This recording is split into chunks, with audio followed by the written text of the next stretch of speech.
Hello मेरे प्यारे दोस्तों, आपका अपने यूट्यूब चैनल पढ़ाई करो ऑनलाइन ऑल सब्जेक्ट में एक बार फिर से स्वागत है। आज हम आपको हिंदी का भी अभी जो समान हिंदी का पेपर हुआ है, आज हम उसको आपको संपूर्ण हल करके बताएंगे कि आप लोगों ने क्या क्या सही किया और क्या क्या गलत किया। तो ये आप लोग देख सकते हैं, ये 2023 का पेपर है समान हिंदी और इसका कोड है 302 ZM। ये आप लोग अपने कोड से मैच कर सकते हैं कि जिससे अगर आपके कोड से ये नहीं मैच हो रहा तो आप अपने कोड कमेंट कर दीजिए। हम आपको आपके कोड का पेपर संपूर्ण हल करके बताएंगे कि आप लोगों ने क्या क्या गलत किया।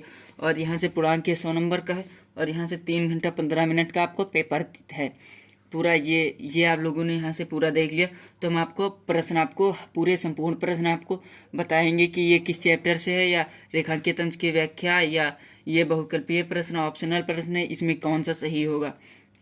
तो निर्देश तो आप लोगों ने पढ़ ही लिए होंगे। हमें क्या पढ़ के क्या करें बता के। इसमें आपका पहला प्रश्न है खंड का भारतेंद्र हरिश्चंद्र द्वारा संपादित पत्रिका है। भारतेंद्र हरिश्चंद्र द्वारा संपादित है, तो इसमें से कौन भारतेंद्र हरिश्चंद्र द्वारा संपादित पत्रिका है? तो ये हो जाएगा हिंदी प्रतीप्त पत्रिका, ये संपादित पत्रिका है। उनका सिद्ध भक्ति निबंध के लेखक है, तो ये है रामचंद्र शुक्ल जी। यहाँ से ये हो जाएगा। रंगभूमि उपन्यास के लेखक है, रंगभूमि उपन्यास के लेखक हो जाएगा प्रेमचंद जी। यहाँ से हो जाएगा। कर्मनाशा की हार कहानी के लेखक यहाँ से शिव प्रसाद सिंह हो जाएगा। यहाँ से शिव प्रसाद सिंह हो जाएगा। राष्ट्र का स्वरूप निबंध वासुदेव अग्रवाल के किस निबंध संग्रह से लिया गया? तो ये हो जाएगा आपका पृथ्वी पुत्र से आपका ये लिया गया है। फिर आपका अगला यहाँ से आता है, फिर आपका यहाँ से अगला ये आ जाएगा। यहाँ से गिरजा कुमार माथुर किस काल के कवि है? गिरजा कुमार माथुर किस काल के कवि? ये आप लोग हमें कमेंट करके बताएं। इसके लिए सॉरी, हम ये अभी आपको हम नहीं बता सकते। आप लोगों ने जो टिक लगाया वो हमें कमेंट करके बताइए। उसके बाद है प्रगतिवादी काव्यधारा के प्रमुख कवि है। प्रगतिवादी काव्यधारा के प्रमुख कवि कौन है? तो ये हो जाएगा केशवदास अग्रवाल। केशवदास अग्रवाल ये हो जाएगा। लहर काव्यकृत के रचनाकार लहर काव्यकृत के रचनाकार ये आपका जयशंकर प्रसाद यहाँ से हो जाएगा। उसके बाद उर्मिला का विवाह वर्णन साकेत के किस सर्ग में है? तो ये हो जाएगा 9वें सर्ग में है। उसके बाद परिवर्तन किस कवि की रचना? परिवर्तन किस कवि की रचना? तो ये सुमित्रा नंदन पंत जी की रचना है। उसके बाद ये आपका हो गया। ये 10 थे, तो आप लोग हमें कमेंट करके बताएं कि आपके 10 में से आपके कितने सही है।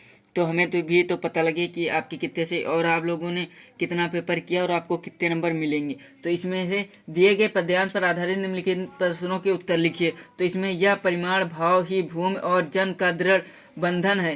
तो ये हम आगे पढ़ेंगे तो ये वीडियो बहुत लंबा हो जाएगा, तो हम ये नहीं चाहते कि ये वीडियो ज़्यादा लंबा हो।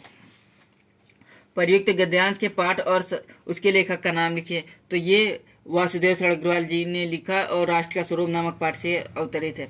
उसके रेखांकित अंश की व्याख्या कीजिए। रेखांकित अंश की व्याख्या करना। स्वरार्थ के लिए पुत्र का माता के प्रति प्रेम क्या सूचित करता है? ये आपको लिखना है। भूमि और जन का दृढ़ बंधन क्या है?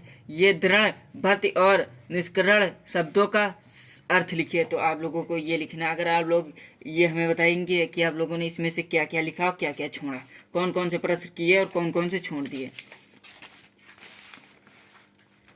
फिर यहाँ से आपका उसके अशोक का वृक्ष जितना भी मनोहार हो, तो ये आपका अशोक के फूल नामक पाठ से लिया गया। इसके रचयिता हजारी प्रसाद द्विवेदी जी हैं, तो ये आपका हो जाएगा। उसके बाद इसमें से पाठ का शीर्षक और लेखक का नाम लिखिए। अशोक का वृक्ष किसका प्रतीक है?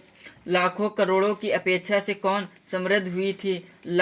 कौन उखड़ और दृढ़ हो गया है? रेखांश की व्याख्या कीजिए। आपका ये भी। उसके बाद ये गद्यांश, ये दिए गए पद्यांश पर आधारित निम्नलिखित प्रश्नों के उत्तर दीजिए। तो ये नौका विराह का है, नौका विराह का ये है और इसके रचयिता हमें ध्यान नहीं है। आप लोग हमें कमेंट करके बताएंगे। कहना ठंडी सांस में अब भूल का चलती कहानी, ये आपका है पवन दूतिका का। ये पवन दूतिका का इसके रचनाकार है अयोध्या सिंह उपाध्याय हरिओध जी। यहाँ से ये आपका हो जाएगा।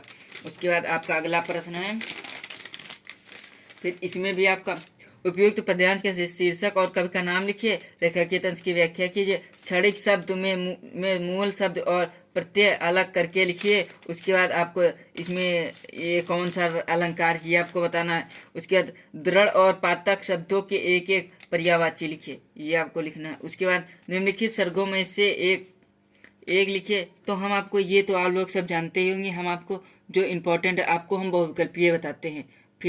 फिर अब हम आपको 9 नंबर से बताते हैं। निम्नलिखित लोक पंक्तियों और मुहावरों में से किसी एक का अर्थ लिखकर वाक्य में प्रयोग कीजिए। हाथ पीले करना, शादी करना, 9 2 11 हो जाना, भाग जाना, हाथ कान को आसीत किया और अपना उल्लू सीधा करना, अपना काम निकालना, ये हाथ पाँव 9 2 11 होना, भाग जाना, हाथ पीले करना, ये हम आपको दोनों आपको बता देते हैं।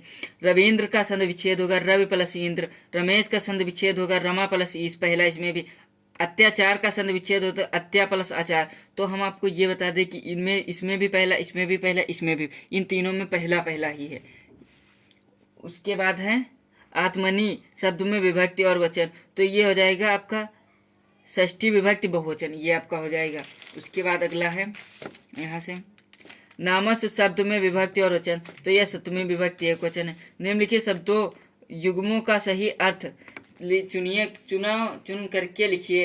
अभिराम और अभिराम, बिना रुक के और सुंदर, बिना रुक के और सुंदर, ये हो जाएगा।